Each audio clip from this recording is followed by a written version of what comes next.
Hello, hey guys! Magandang hapon sa inyong lahat. This is your guest pa sa Greek channel, a faith healer, also matarger. So ngayong hapon na to, tignan natin sabihin sa iyo ng ating mga gabay. So this is a special gabay for the month of April 3 hanggang April 9 for the sign of Libra. So Libra, welcome sa my channel. Ano kayong messages, advices, and spirit guides ang ating masasaga for today's video? Kanina kayong energy or kaganapan sa buhay ng mga Libra signs ang ating mahagilap. So guys, this reading is a general reading namang hindi lahat makaka-resonate. Kunin lamang po ang makaka-relate sa inyo and comment down below kung kaninong energy ang ating nasaga.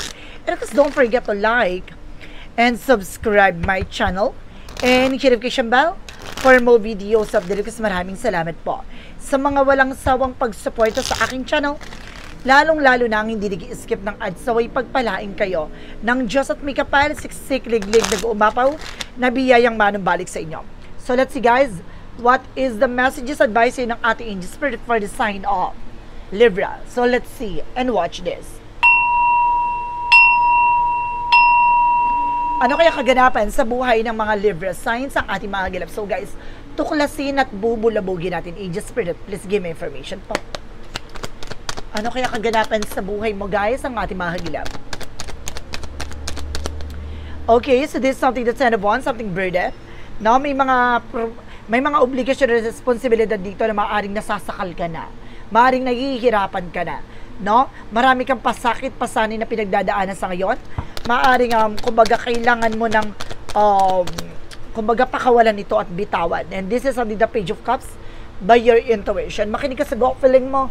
Makinig ka sa iyong intuitions. And this is something rest, no? Kailangan may pahinga yung isip at utak mo. Maraming bagay na gulong-gulo ka na, no?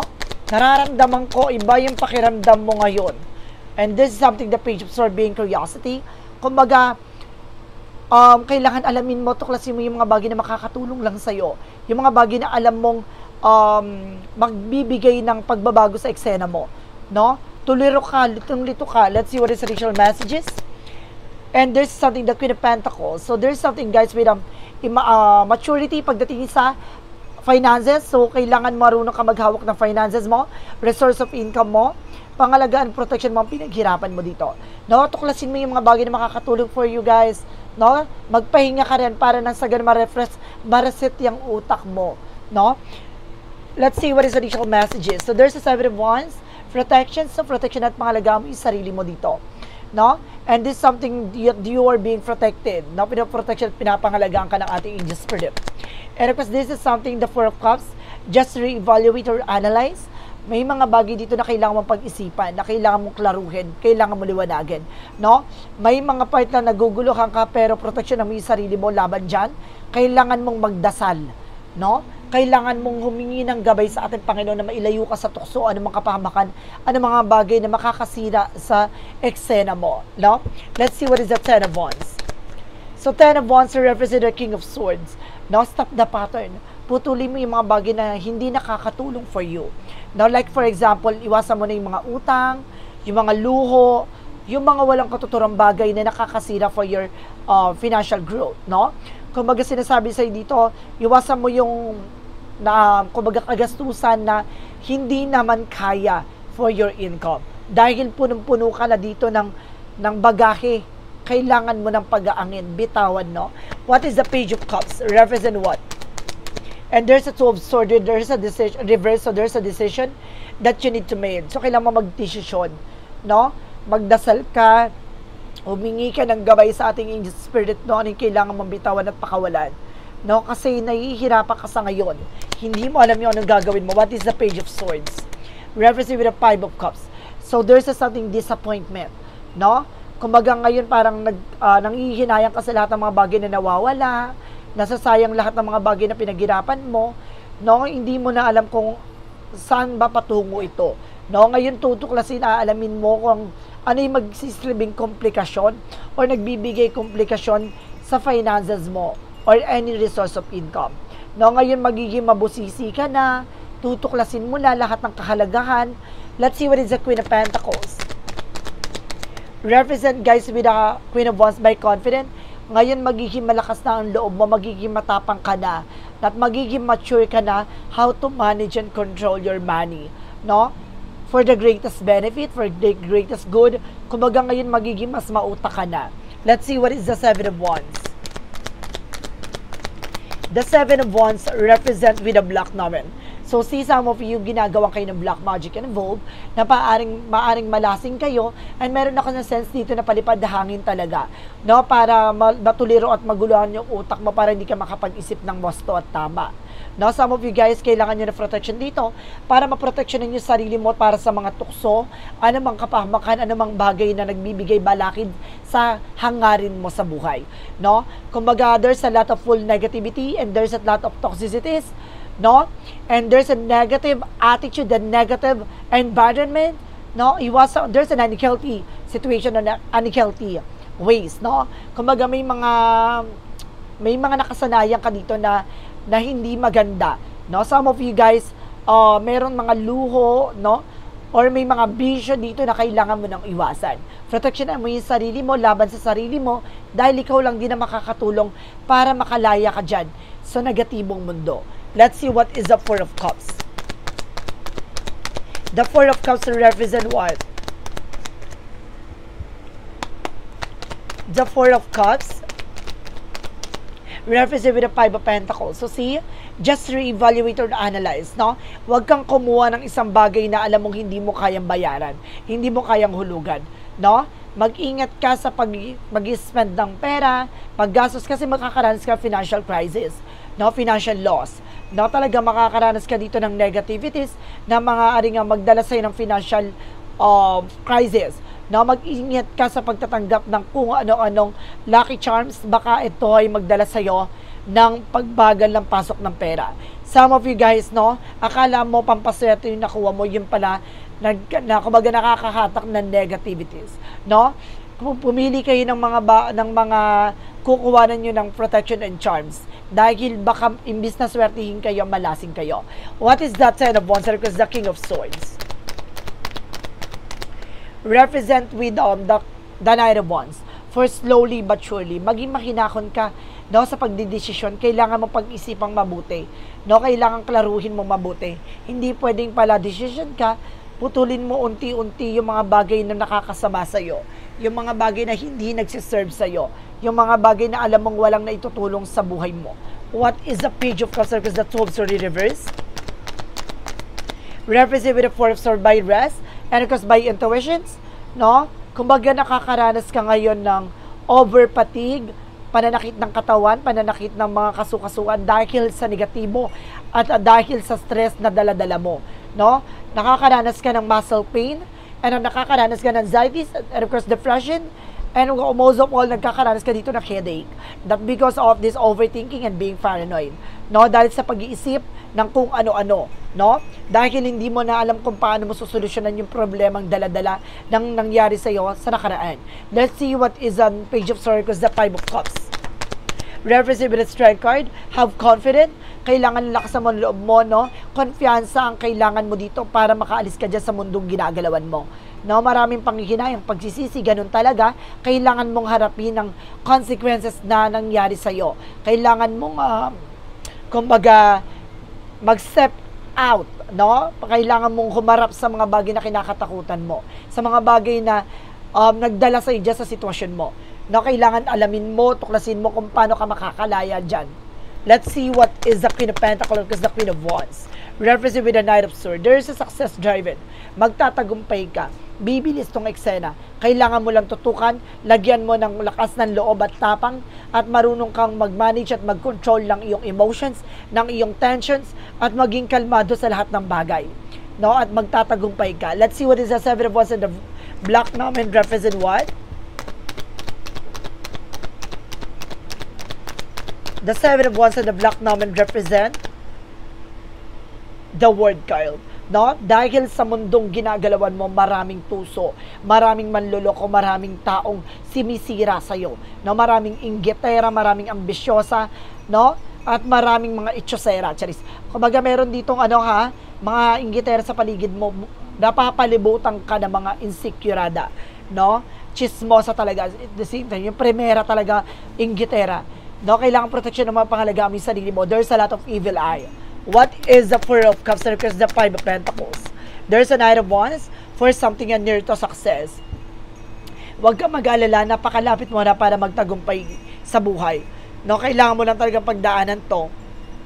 Kasi may mga bagay na hindi mo pa nauunawaan sa ngayon, how to control and manage your finances and resource of income. No? Kailangan na mas palawakin mo ang iyong income, no, or any resource of income dito. No, paano mo papalaguin, paano mo papalakasin, paano mo pauunlarin ang buhay mo at ang iyong sitwasyon. Let's see what is the outcome represent what.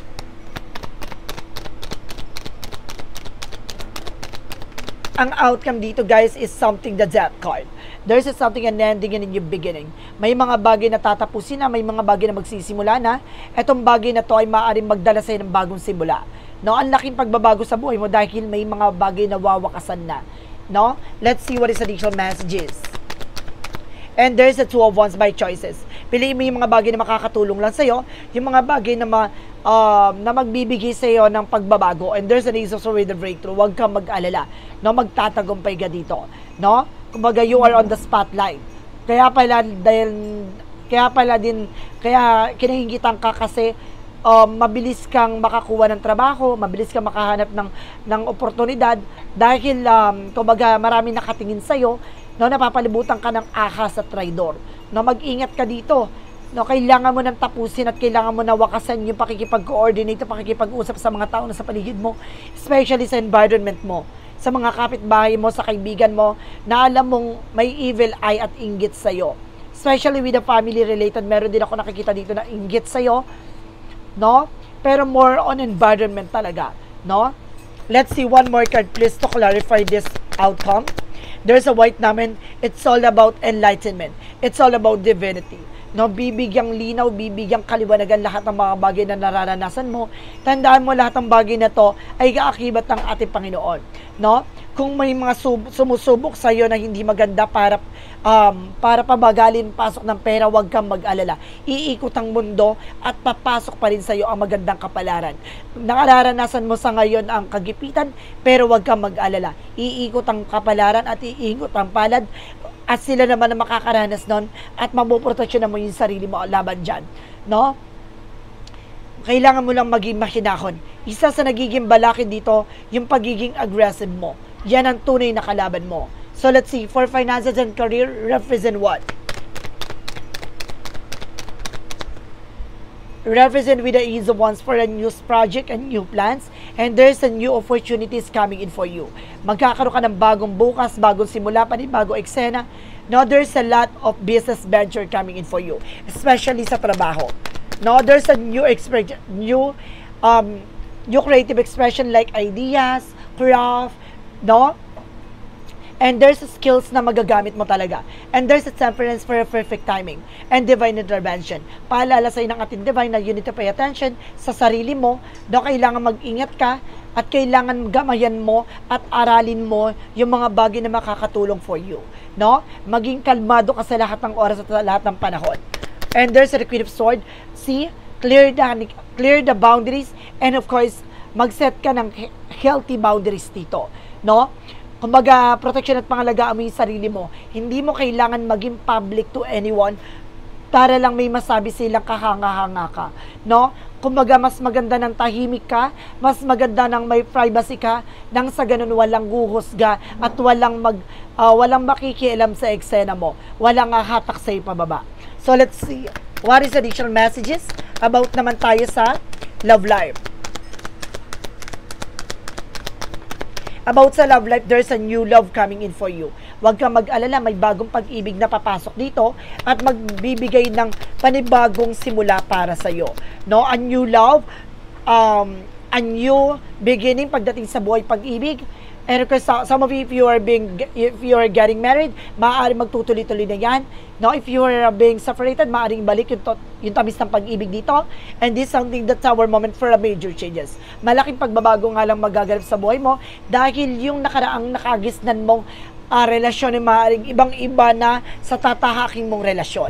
What is additional messages? And this something with the Six of Cups. But don't you worry, there's something, a past person coming back. Mag-ingat ka lang dahil hindi mo alam kung anong intention nito, kung intention niya bang bumalik para mahalin ka o intention niya bumalik para sirain ka. Alamin natin yan, no? Alamin natin yan with the part 2, no, ng ating message for special gabay. Kung gusto mo malaman kung ano intention nito, doon natin makikita yan in the part 2, kaya subaybayan mo. Let's see. Additional messages, no? And there's a lovers. Meron naman dito about sa love life, sa relasyon, may pag-ibig talaga na mamumutangi sa lahat. At doon natin malalaman ang tunay na kahulugan yan. So let's see. Additional messages pagdating sa health. Pagdating sa kalusugan mo, alamin natin at tuklasin natin yan. And of course, there's something, the Sun card with a pure positive outcome. Magiging maganda na ang kalalabasan nitong kalusugan mo. Magiging maganda na ang iyong pakiramdam, no? May nasa-sense ako dito, detoxification, no? Mawala na at makakawala ka na sa mga negatibo sa katawan mo, no? Malilinis na yan, magkakaroon ka na ng detoxification, matatanggalin toxin mo sa katawan. And of course, there's something with the 5 of Wands, no? Mag-ingat ka lang dito sa mga nagbibigay komplikasyon sa kalusugan mo. Iwasan mo yung mga bawal. Iwasan mo yung nakakasama sa iyo, nagtitrigger ng nararamdaman mo. And there's the Moon card with a truth reveal. Alamin mo yung katotohanan sa lahat ng nararamdaman mo. Kasi meron din ako nasagap dito, yung nararamdaman mo, it's not normal. They're doing a black magic to you na kailangan mong solusyonan. So don't you worry, there's a justice will be served. Ano man yung mga bagay na ginawa sa'yo, babalik din yan sa kanila. Tandaan mo, no? Ibig sabihin dito, kailangan mo lang proteksyonan yung sarili mo, hindi sa gumanti ka, kailangan mo lang pangalagaan ang sarili mo laban sa kanila. And there's the Fool card for the leap of faith, manampalataya at magtiwala at magdasal ka palagi para sa proteksyon at para sa gabay na napuprotekta sa'yo, no? Para paikutin ka ng ating mga gabay sa lahat ng eksena, sa lahat ng aspetong gagabayan ka. So let's see. Maraming salamat for this messages for you. So, this is the part 1, no? For a special gabay for April 3 hanggang April 9, no? For the sign of Libra. So, we have a part 2, guys, no? Doon natin malalaman lahat ng kahulugan nito at doon mo malalaman ang napapaloob dito. Sa madaling salita, summarize, no? At nandun yung angels messages and of course, nandun yung angel synchronicities, no? Doon mo makikita lahat ng mga clarification pagdating sa love. Clarification, love situation. We have also with a what lies beneath, with a hidden future. Doon mo malalaman yung nakatago sa kapalaran mo, no? Sa mangyayari sa isa hinaharap, no? At the same time, there's a path of the light na magsisilbing liwanag, no? Sa buhay at bukas na tatahakin mo. At dito mo makikita ang there's something shadow works na bibigyang kulay ang mundo mo at bibigyan ka ng encouragement o motivation para makalaya at makawala ka dyan sa mundong ginagalawan mo. And we have also with a pick a card with a yes or no. Pwede ka mag-question dito regarding sa kung anong gusto mo itanong. There's a 1, 2, 3, yes or no, or a card with a 1, 2, 3. Doon mo makikita, pipili ka ng isang numero kung anong gusto mo na itanong. Then of course, kung ano yung number 1, for example, number 1, andun yung question na gusto mo, i-pick mo yung number 1, hintayin mo kung ano yung lalabas sa number 1, if yes or no question. And we have also with a confession for love. Doon mo makikita dito kung ano yung malalaman mo about sa confession na to. And because we have a soul truth, para malaman mo ang buong katotohanan sa likod ng buhay na tatahakin mo. And we have also a soul connection with the 2 heart mates para naman sa pag-ibig, para malaman mo kung ang totoong nilalaman ng pag-ibig na to. So guys, maraming salamat for this wonderful reading. Magkita-kita tayo with a part 2. Kaya subaybayan mo. Kung hindi mo makikita ang totoong nilalaman nito. Maraming salamat and see you in the next video. Bye-bye and babush!